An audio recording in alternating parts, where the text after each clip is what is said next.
Bapak, Ibu-ibu, dan saudara-saudara yang terkasih, puji Tuhan, haleluya. Daud selalu mengingat apa yang dijanjikan oleh Tuhan. Oleh karena itu, Daud memberikan penegasan, dalam hatiku aku menyimpan janjimu, bukan saja supaya aku jangan berdosa terhadap engkau. Namun, Daud memegang janji Tuhan itu karena dia ingat bahwa apa yang dikatakan oleh Tuhan itu ya dan amin. Segala sesuatu yang dijanjikan oleh Tuhan itu ya dan amin. Sehingga ketika Daud menghadapi masa-masa sulit dan sengsara, dia katakan, ketika mengingat apa yang kau katakan, aku hidup dalam pengharapan yang pasti. Mengapa demikian? Karena janji Tuhan itu ya dan amin. Wah, ini luar biasa.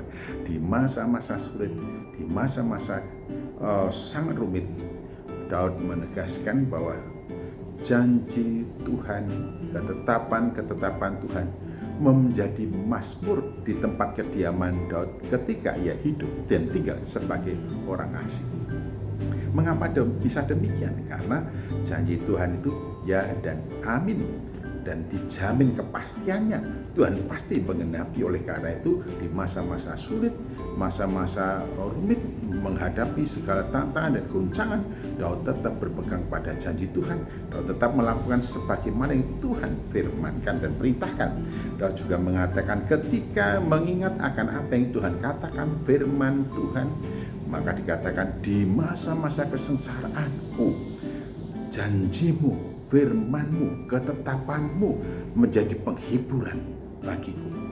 Bapak, Ibu, dan saudaraku yang terkasih dalam Tuhan Yesus Kristus, kalau kita selalu mengatakan janji Tuhan ya dan amin, firman Tuhan ya dan amin, ketetapan Tuhan itu adil, maka mestinya dimanapun, kapanpun, dan dalam situasi apapun, kita tetap berpegang pada janji Tuhan, berharap pada janji Tuhan, karena Tuhan pasti menggenapi dan keadilan pasti dinyatakan.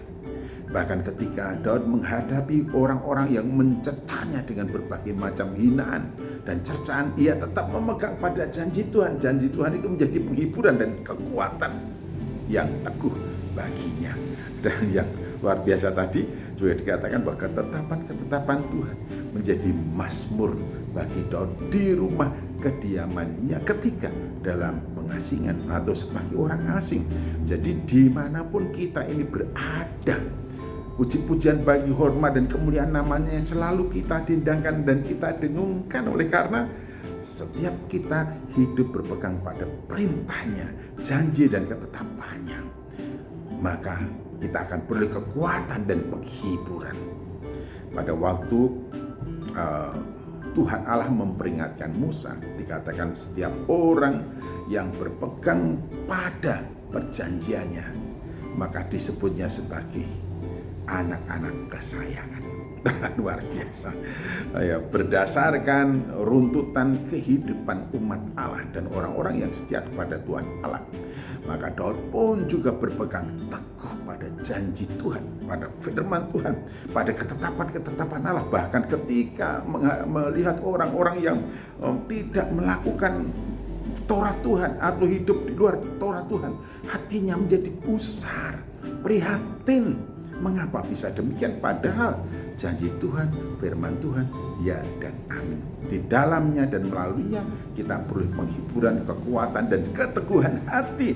Kita tidak akan goncang dan gentar sekalipun pihak-pihak lain memusuhi kita, atau pihak-pihak lain yang berusaha mendiskreditkan kita, atau berusaha untuk mendepak kita, atau menekan kita. Mengapa? Karena janji Tuhan, ya dan amin. Keadilan pada Tuhan pasti dinyatakan, dan tidak ada seseorang pun yang dapat menolak, mengingkari, atau menghadapi keadilan Tuhan. Oleh karena itu, Daud menegaskan dan dengan setegas-tegasnya, ia selalu mengingat akan ketetapan Tuhan, janji Tuhan, menyimpannya dalam hati, dan itu yang membuat ia selalu mampu teguh berdiri hidup dalam pengharapan yang kukuh. Oleh karena ia Daud yakin bahwa Tuhan selalu menepati janji. Bahkan penulis Ibrani mengatakan bahwa pengharapan itu adalah sauh yang kuat. bagi bahtera kehidupan kita. Tetaplah pegang janji Tuhan, karena janjinya ya dan amin, sebagaimana ditegaskan oleh Daud dalam Mazmur 119 ayat 49 sampai dengan yang ke-56. Tuhan Yesus Kristus memberkati.